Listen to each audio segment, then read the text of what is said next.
નમસ્કાર, હું કાનન માંકડ. મિત્રો, આયુર્વેદ શાસ્ત્ર પ્રમાણે આપણા બધાનું આયુષ્ય છે એ 100 વર્ષનું હોય છે, પરંતુ આપણું ખોટું ખાનપાન છે, વિચિત્ર જીવનશૈલી અને ખોટી આદતોને કારણે આપણે જ આપણું આયુષ્યને ઓછું કરીએ છીએ, આપણે જ આપણા બીમારીનું કારણ બનીએ છીએ. પરંતુ આજે આપણે એવા વ્યક્તિને મળવાના છીએ જે હમણાં જ 80 વર્ષ પૂરા કર્યા છે, છતાં પણ યુવાન જેવી તંદુરસ્તી છે, સ્વાસ્થ્ય સરસ છે અને ઉર્જાથી સભર છે. તો ચલો જાણીએ તેમના તંદુરસ્તીનો રાઝ.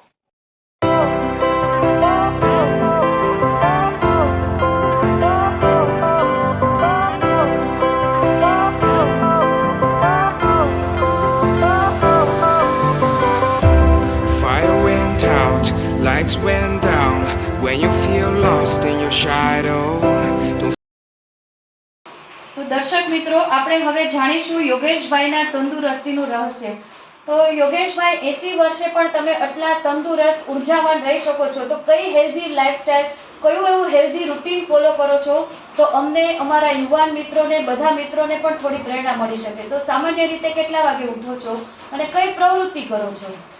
કારણ બેન, જનરલ મુજબ સવારનો 6:30 થી 7નો ટાઈમ ઉઠી સીધા અગાસીમાં દાંતણ લઈને જવાનું, 2-4-5 પ્રાણાયામ કરવાના, 2-4-5 સૂર્ય નમસ્કાર કરવાના. તે દરમિયાન દાંતણ પતે પછી નીચે આવી પત્ની અને બાળકો દ્વારા જે કાંઈ જીરું, મીઠું, મધ એનું પાણી પીવાનું અને પછી રેગ્યુલર રૂટીન કામ ચાલુ કરવાનું. ત્યારબાદ 7 થી 8 દરમિયાનમાં સ્નાન કરી માં ગાયત્રીનું, શિવનું પૂજન કરી 8 દરમિયાન સેવ મમરા, ગોળ પાપડી, પત્ની દ્વારા જે કાંઈ સારો નાસ્તો બનાવ્યો હોય ખાઈ અને 9 વાગે ગાયત્રી લખન કરવા બેસી જવાનું. 9 થી 10:30 ગાયત્રી લખવાની, 5 પાના આખા દિવસમાં લખવાના અને બસ ભગવાનનું નામ લેવાનું. સામાન્ય રીતે બપોર અને સાંજના જમવામાં શું લ્યો છો? કયો એવો આહાર લ્યો છો જેનાથી તમે અત્યારે આટલા બધા હેલ્ધી છો? તો અમને ખાસ એ જણાવો. 10 થી 11 દરમિયાન અહીંયાની ગાયત્રી લખાઈ જાય, ઉપરથી ફોન આવે એટલે ઉપર જઈ ગરમ રોટલી, દાળ ભાત, શાક સાથે મેક્સિમમ સલાડ. સવારના ઈચ્છા થાય તો લીમડાનો જ્યુસ, મોસંબીનો જ્યુસ, કંઈક એવું લિક્વિડ પીએ કે જેનાથી જમવાની અંદર તકલીફ ન પડે. ખાસ કરીને તળ્યું બને ત્યાં સુધી હું ખાતો જ નથી. દર રવિવારે એકવાર ઘરમાં ગાંઠિયા બને છે, ગાંઠિયા અને ગોળ પાપડી ખાઈ છે. બાકી રેગ્યુલર રોટલી, દાળ ભાત, શાક, વાર પ્રમાણેની દાળ, વાર પ્રમાણેના શાક, બને ત્યાં સુધી તળેલું શાક ઓછું ખાઉં છું. છાશ ને દહીં ભાત તો રોજ જ જોઈએ. બાકી જનરલ જે તે ખાવાનું, પાણીપુરી, બટેટાવડા એવું કંઈ હું ખાતો નથી. છેલ્લા 10 વર્ષથી પાણીપુરી ખાધી નથી. વાહ વાહ. સાંજે જમવામાં સામાન્ય રીતે શું લ્યો? સાંજના છેલ્લા 5-1 વર્ષથી ફિક્સ રાખ્યું છે મેથી બટેટાનું શાક, ખીચડી, રોટલો ઓર ભાખરી. રાત્રે સૂતા પહેલા હળદરવાળું દૂધ કમ્પલસરી પીવાનું જ. જમવામાં દૂધ પીવાનું, રાત્રે સુવામાં દૂધ પીવાનું. યોગેશભાઈ, હું અહીંયા આવી ત્યારે મેં મ્યુઝિક કલેક્શન તમારું બહુ જ જોયું. રેકર્ડ છે, કેસેટ છે, સીડી છે, ઘણા બધા અમારા બાળકોએ તેવું જોયું નહીં હોય. ત્યાં મ્યુઝિક કલેક્શન છે, મ્યુઝિકનો શોખ છે, તમને ક્યારથી છે, કઈ પ્રેરણાથી મળ્યો? સાથે સોશિયલી પણ ઘણા એટેચ છો, તમે ઘણા લોકોને મદદ કરો છો. આજની તારીખે સ્પોર્ટ્સના એવા ઘણા બધા સાધનો જોયા. તો આ ઇતર પ્રવૃત્તિમાં તમને ક્યારથી શોખ છે? કયા પ્રેરણા સ્ત્રોત છે તમારા? કોલેજ કાળથી સ્પોર્ટ્સની અંદર ક્રિકેટ રમતો, બધી જ ગેમ રમતો. રિટાયર થયા પછી મ્યુઝિકનો શોખ, જૂની બધી રેકોર્ડો લેવાનો, સીડી સાંભળવાનો, ક્લાસિકલ સાંભળવાનો બહુ શોખ હતો. એટલે મેં જુદું કલેક્શન કરી અને મેં હાઈ ક્લાસ જૂની રેકોર્ડો, કેસેટ 1930 થી 1960 સુધીના બધા જ જગમોહન, લતા, રફી, મન્ના ડે, જ્યોતિકા રોય એની રેકોર્ડો છે, સાંભળું છું. સવારનો સમય અને સાંજના સમયમાં એકાદ વાર ગાયત્રી મંત્ર, શિવ ભગવાનની શિવ આરાધના સાંભળું છું અને સાંજના મોસ્ટલી આનંદમાં રહેવાની કોશિશ કરું છું. કોઈક વાર મિત્રો આવ્યા હોય તો એની સાથે બેસીને ગપસપ પણ કરીએ છીએ. આ એક એવી જગ્યા છે કે જ્યાં મને શાંતિ મળે છે. તમે દર શુક્રવારે ક્યાંક ગાર્ડનમાં રમત રમવા જાઓ છો. આજની તારીખે પણ તમે દર શુક્રવારે નાના બાળકોની જેમ 2 કલાક રમત રમો છો, જે એ પણ ખૂબ પ્રેરણાદાયક વસ્તુ છે.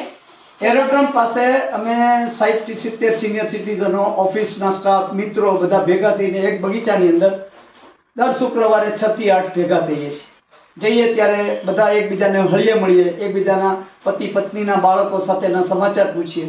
ત્યારબાદ અમુક બાળકોને રમવાની ગેમ અને ગઢા બુઢા રમે એવી ગેમો રમીએ છીએ.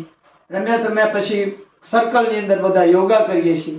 યોગા કર્યા પછી પ્રાર્થના કરીએ છીએ અને સાંજના કાંઈક નાસ્તો કરીને 8 વાગે છૂટા પડીએ છીએ. ટૂંકમાં સોશિયલી બધા મિત્રો સાથે અઠવાડિયે એકવાર મળીએ છીએ અને એકબીજાના ખબર અંતર પૂછીએ છીએ. તો દર્શક મિત્રો, આ પણ એક અગત્યની વસ્તુ છે. આપણે આપણા કામ જે કરવાનું છે એ તો ચાલવાનું જ છે, પણ સાથે આપણો શોખને મારીએ નહીં તો પણ આપણી ઉંમર છે એ વધે છે. કારણ કે ઘણાને પોતાના શોખ હોય એ મારી અને જિંદગી જીવે છે. તો અહીં એણે પોતાનો શોખ છે જીવંત રાખ્યો છે, માટે જ કદાચ આ 80 વર્ષે આટલા ફિટ છે એવું મારું માનવું છે. શુક્રવારે તો જાણ્યું કે તમે બગીચામાં રમત રમવા જાઓ છો. બાકીના દિવસોમાં સાંજના ભાગમાં શું કરો છો? ટીવી જોવો ગમે છે? તમારા શોખ જોવો છો તો એમાં કયું જોવો છો એ થોડું અમને જણાવો. જનરલી સોમથી શનિ દરમિયાનમાં કા શનિવારે અમે સાતનમાં સ્કૂટર ઉપર જાય છીએ. પતિ પત્ની જાય હનુમાન દાદાને જે કરી આવીએ. કા મંગળવારે ગાયત્રી મંદિર જાય છે. બાકીના દિવસોમાં સાંજના પરિવાર સાથે નીચે હિંચકા પર બેસી બધા વાતચીત કરીએ છીએ, મજા કરીએ છીએ. કોઈક વાર ઈચ્છા થાય તો કોઈક સોશિયલી કોઈને ત્યાં સારા મોટા પ્રસંગે જવાનું થાય તો સ્કૂટર ઉપર મજાથી જાય છે અને 8 વાગ્યા પહેલા ઘરમાં આવી જાય છે.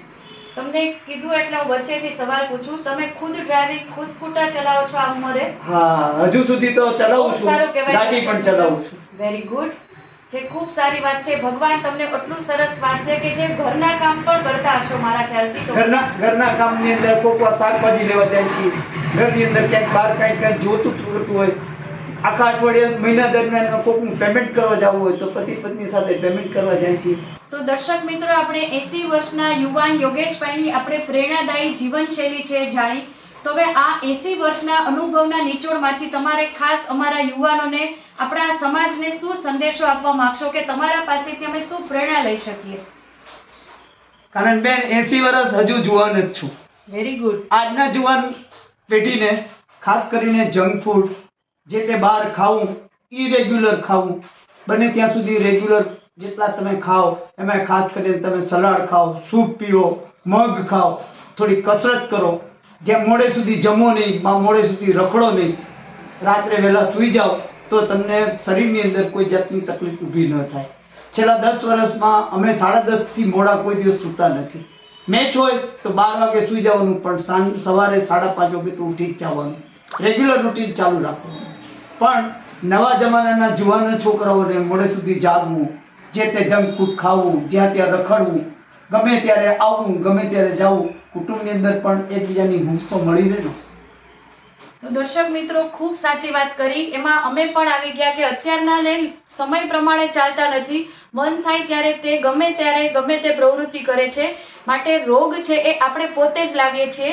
તો આ ખાસ સરસ મેસેજ આપ્યો કે નિયમિત જેટલું જીવન તમારું હશે એટલું આયુષ્ય ભલે ગમે તેટલું હોય, પણ તમે જેટલું જીવશો એટલું તમે સ્વસ્થ જીવન જીવી શકશો. ખૂબ ખૂબ આભાર યોગેશભાઈ, ખૂબ પ્રણામ છે. થેન્ક યુ બેટા. દર્શક મિત્રો, ફરી મળીએ નવા જ કોઈ વિષય સાથે. ત્યાં સુધી રજા લઉં. નમસ્કાર.